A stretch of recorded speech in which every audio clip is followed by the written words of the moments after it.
El viernes pasado, 1 de julio, el presidente Andrés Manuel López Obrador cortó el listón de la refinería Olmeca en Dos Bocas, Tabasco. La obra se encuentra aún en etapa de construcción y entrará en funciones en alrededor de 6 meses, de acuerdo con el gobierno. Sin dar fechas, durante un recorrido por la obra, la secretaria de Energía, Rocío Nale, aseguró que la producción será de 170,000 barriles diarios de gasolina y 120,000 de diésel de ultra bajos en azufre.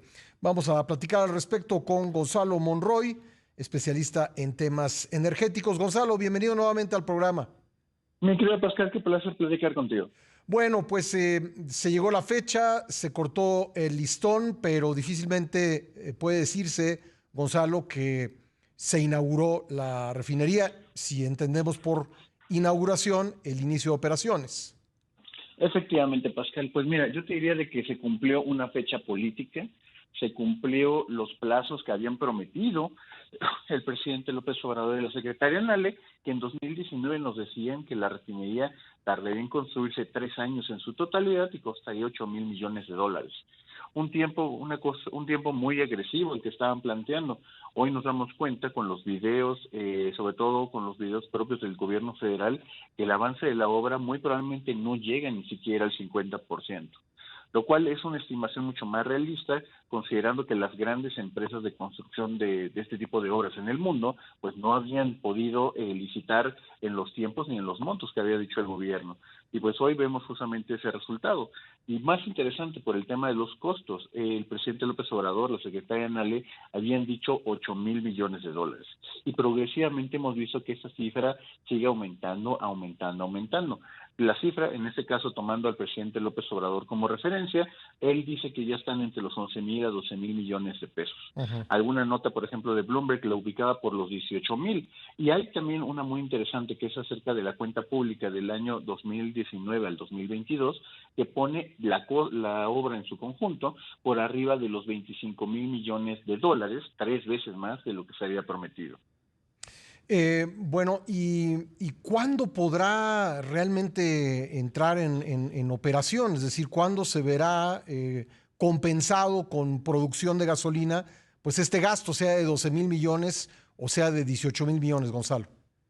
Pues mira, yo te diría de que en términos de construcción únicamente estamos hablando de 2 a 3 años.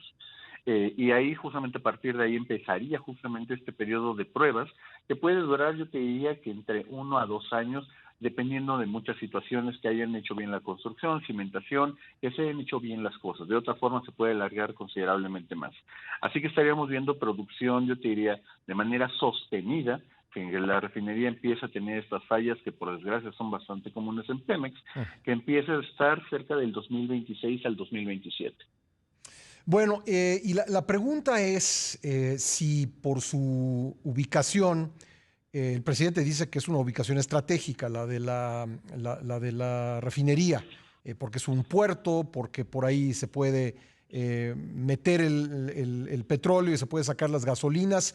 ¿Está asegurado que va a tener suficiente petróleo que refinar y está asegurado que la gasolina que salga de ahí, pues salga de la forma más rápida y llegue a los lugares indicados en el menor tiempo posible?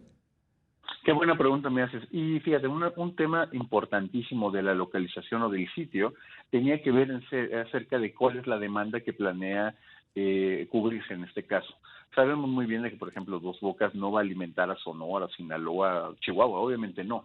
Gran parte de la apuesta que está haciendo el gobierno federal es que va a poder cubrir la demanda del sur-sureste. Ujú. Pero ahí ya tenemos a la refinería de Salina Cruz, que es la segunda mejor que tenemos en nuestro país. Está operando bastante bien, de hecho. Sí. El problema es de que están tratando de llegar a la zona del centro occidente, de llegar a la parte de la zona metropolitana de la Ciudad de México, llegar hacia la zona metropolitana de Guadalajara. Ujú. He ahí el problema. Se ha hablado justamente que podrían estar sacando el producto a través de pipas desde el propio Dos Bocas para llevarlo a Guadalajara, lo cual no tiene mucho sentido logístico y saldrá carísimo. La otra versión que se ha manejado es mandar el producto a través de barcazas, de esos pequeños barcos, subir el producto a Tuxpan y utilizar la infraestructura de Pemex y también infraestructura privada para mandarlos al centro del país. En ambos de los dos casos, te lo puedo platicar, Pascal, son opciones mucho más caras que mandarlo a través de un ducto. Pero el problema es de que en esta también narrativa de que ya se había acabado el robo de combustible, el famoso huachicol, pues simplemente sería utilizar esos ductos. Obviamente no es lo que está planteando el gobierno federal, y los costos, cuando ya se hacen los números fríos, pues por desgracia no sale que salgan muy económicos, que digamos. Se contempló también la posibilidad de hacer esto por tren, pero hay dificultades para ello, ¿no? Y efectivamente no hay como tal la logística, no hay como tal las terminales para poder manejar todo ese tipo de volumen que puede manejar. E incluso creo que vale la pena también que nos detengamos en esa parte, Pascal. La secretaria hablaba de 170,000 barriles diarios de gasolina y 120,000 de diésel. Eso, detrás de eso están unos números de eficiencia que ninguna refinería en México ha alcanzado, yo te diría, nunca jamás. Ni siquiera la refinería de Salina Cruz, cuando se inauguró en el 79, alcanzó esos niveles de eficiencia. Si lo mantenemos a lo que se espera, que sean cerca de 110,000 barriles de gasolina y alrededor de unos 80,000-70,000 de gasolina, puede ser mucho más razonable. Obviamente esas cifras, esas cantidades, alejan completamente a México de esta, yo te diría, ambición de la autosuficiencia energética, la cual también te lo pude ir platicando, dado el nivel que tienen las refinerías al día de hoy, tampoco se va a alcanzar en el corto plazo. Bueno, pues entonces la eficiencia tiene que ver con una falta de inversión, tiene que ver con, digamos, el número de trabajadores que por contrato colectivo están en las refinerías. ¿Por qué no se alcanza la eficiencia en las refinerías de petróleos mexicanos? Principalmente, Pascal, por los niveles de inversión que se requieren. Y creo que vale la pena retomar un ejemplo, creo que el ejemplo más palpable, o al menos el más evidente, que es la refinería de Madero.